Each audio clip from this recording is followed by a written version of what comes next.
Dijimos pues que el mensaje del tercer ángel se encuentra en el libro Apocalipsis y la condena más terrible está asociada con este mensaje. Tenía por objeto aquel mensaje poner en guardia a los hijos de Dios, revelándoles la hora de tentación y angustia que los guardaba. Dijo el ángel, tendrán que combatir tesoneramente contra la bestia y su imagen. Su única esperanza de vida eterna consiste en permanecer firmes. Aunque se vean en peligro de muerte, deben sostener firmemente la verdad. El tercer ángel concluye aquí su mensaje.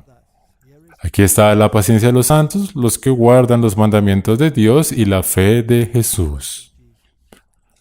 Nótese que en este mensaje vincula directamente a la bestia y su imagen. Por lo tanto, los Estados Unidos está involucrado también. Recordemos que la imagen de la bestia tiene lugar cuando este país hace una coalición con las diferentes iglesias para implementar las doctrinas católicas romanas. Con respecto a la bestia, bien, la bestia fue identificada incluso por los reformadores y es nada más ni nada menos que el catolicismo romano. Así que cuando se habla en contra de estos sistemas, no resultará una decisión muy popular, ¿cierto? Al repetir el mensaje de estas palabras, señalaba el santuario celestial. La atención de cuantos aceptan este mensaje se dirige hacia el lugar santísimo, donde Jesús está de pie delante del arca, realizando su intercesión final para todos aquellos para quienes hay todavía misericordia y por los que hayan violado ignorantemente la ley de Dios. Esta expresión es hecha tanto para los justos muertos como para los justos vivos. Incluye a todos los que murieron confiando en Cristo, aunque no por haber recibido luz acerca de los mandamientos de Dios, hubiesen pecado ignorantemente al transgredir sus preceptos. A lo largo de la historia ha habido millones de cristianos fieles, creyentes, devotos, que nunca fueron iluminados con respecto al tema del verdadero día de reposo. Debería haberlo sabido, sí.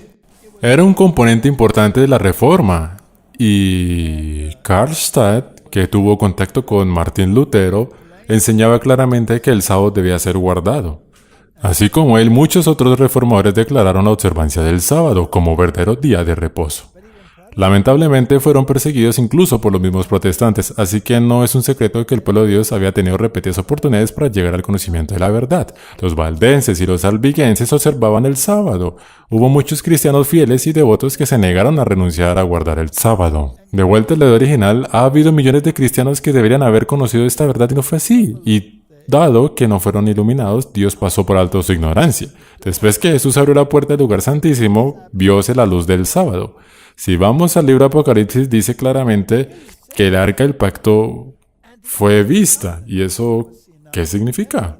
Significa que la ley estaba siendo revelada y exaltada. Así que después de 1844 fue predicado el mensaje final de ha caído la gran Babilonia. Volvamos a estar en armonía con la ley de Dios. Por lo que desde 1844 este mensaje representa el mensaje final de advertencia para volver a estar en armonía con la ley de Dios. Correcto. Los mensajes de los primeros dos ángeles tenían como finalidad sacar a estas personas de la ignorancia y depurar la iglesia de Dios para después traerlas al conocimiento de los requerimientos divinos plasmados en la ley de Dios. Y esto se convirtió en un componente muy importante de este movimiento final. ¿Qué enseñan las iglesias hoy en día, Martín? Que la ley ya no es relevante, que ha quedado abolida. ¿Qué es lo que Roma predica? Por la autoridad que me es conferida he cambiado la ley y ustedes las iglesias guardarán esa ley alterada. Pero ¿qué dice Dios con respecto a esto? Mi ley nunca cambia y lo que sale de mi boca no puede ser alterado. Es una lección simple y sencilla. Después de que Jesús abrió la puerta del lugar santísimo, vióse a la luz del sábado. Solo basta con ver las tablas de la piedra de la ley y darse cuenta que el cuarto mandamiento aún forma parte de la ley de Dios. Y el pueblo de Dios fue probado como antiguamente lo fueron los hijos de Israel para ver si querían guardar la ley de Dios.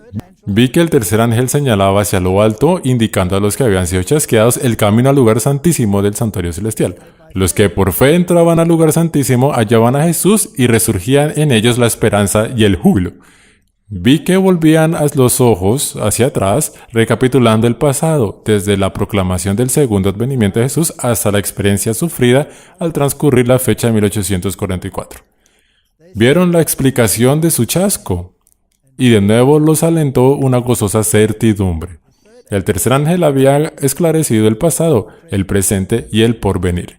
y ellos sabían que en efecto Dios los había guiado con su misteriosa providencia. En esencia, Martin, lo que representó una prueba en 1844, se convertiría en una prueba nuevamente.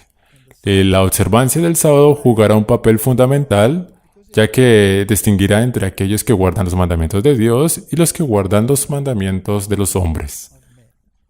Martin, esta presentación encierra una serie de cuestiones de suma importancia.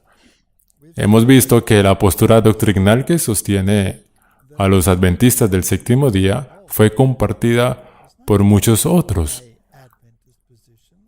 Fue una postura evangélica adoptada por numerosos líderes de distintas denominaciones.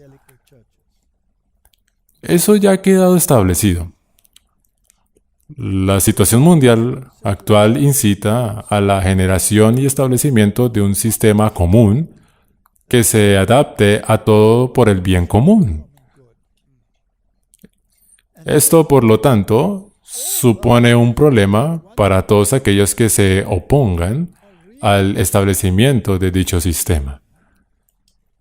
Esto, a su vez, significa que tal oposición vinculará no solamente al adventismo del séptimo día, sino a cualquiera que decida aferrarse a la enseñanza bíblica de que solo hay un camino a la salvación.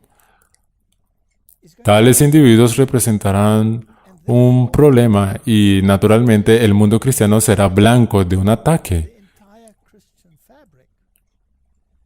Pero dicho ataque cumplirá un propósito: separar el trigo de la cizaña y fomentar el escudriñamiento de las Escrituras. Al hacerlo, se darán cuenta si los adventistas del séptimo día, es decir, aquellos que guardan los mandamientos y tienen la fe de Jesús, deberían ser realmente el objetivo final. Así que zarandear únicamente a este grupo que guarda los mandamientos y tienen la fe de Jesús no será suficiente. Todo el cristianismo debe ser sacudido por igual para que éste sea despertado de su estupor. Veamos qué noticias nos trae la cadena Fox en su hora de máxima audiencia con respecto a estos asuntos. Tenemos con nosotros a la ex congresista demócrata de Hawái, Tulsi Gabbard. Bienvenida, Tulsi. Qué bueno tenerla con nosotros. Supimos que estuvo fuera por motivos de trabajo un par de semanas. ¿Le sorprende la implementación de vigilancia adicional con motivo a un posible terrorismo doméstico? Este asunto es extremadamente peligroso, tal como usted lo ha mencionado, y debería unir en acción conjunta tanto a demócratas como republicanos, candidatos independientes, liberales. Todos por igual deberían estar sumamente preocupados, y esto debido a que es imposible predecir a dónde nos conducirá y cómo terminará. Cuando existen personas como el director de CIA, John Brennan, que hablan abiertamente acerca de cómo miembros de la administración de Biden ya han comenzado a rastrear en todo el país este tipo de movimientos insurreccionistas como los que se han suscitado en otros países. Dicho en sus propias palabras, estas sublemaciones están conformados por una impía alianza entre extremistas religiosos, racistas, intolerantes, entre otros. Es sorprendente cómo al final mencionan incluso a libertarios. Cuando analizamos su proceder e identificamos aquellas cosas que los caracterizan con el fin de formarnos un perfil de un extremista en potencia, deberíamos enfocarnos y seguirles la pista a extremistas religiosos, a cristianos evangélicos, a todo tipo de cristianos. ¿Qué caracteriza a un extremista religioso? ¿Se refiere a alguien que está en contra del aborto? ¿Cómo logramos formarnos un perfil confiable de este grupo? Los identificamos como personas blancas de sexo masculino con un apego muy marcado por la libertad. Quizás una bandera de los Estados Unidos ondee en el patio de su casa, o tal vez se trate de un partidario de Trump, el cual acudió a uno de sus mítines políticos. Al analizar a dónde esto conduce, es evidente que derribará una peligrosa amenaza a las libertades civiles de casi la mitad de la población estadounidense. Actualmente existen personas radicalizadas. Nos llevará mucho tiempo y mucho esfuerzo desradicalizarlas. Hay millones de estadounidenses, la mayoría de raza blanca y con afiliación republicana, que de alguna manera necesitan ser desprogramados. Es como si pertenecieran a una secta, la secta de Trump. ¿Cómo se puede lograr la desprogramación o desradicalización de estos miembros sectarios de Trump? Qué interesante, ¿no te parece, Martín? Resulta que si tú o alguien de nuestra audiencia apoya algunas ideas de Trump, entonces eso los convierte en miembros sectarios de Trump y por lo tanto hay que desprogramarlos. Pero pareciera que estas personas que están opinando con respecto a este tema no tienen ningún problema con ello. ¿Quiénes decidieron si desprogramar a alguien es correcto o incorrecto? Ellos mismos. Por lo que, dependiendo si eres parte de la mayoría o si te identificas con cierta ideología, eso te puede llevar a ser parte de los que dictan, de los que obedecen o de los excluidos.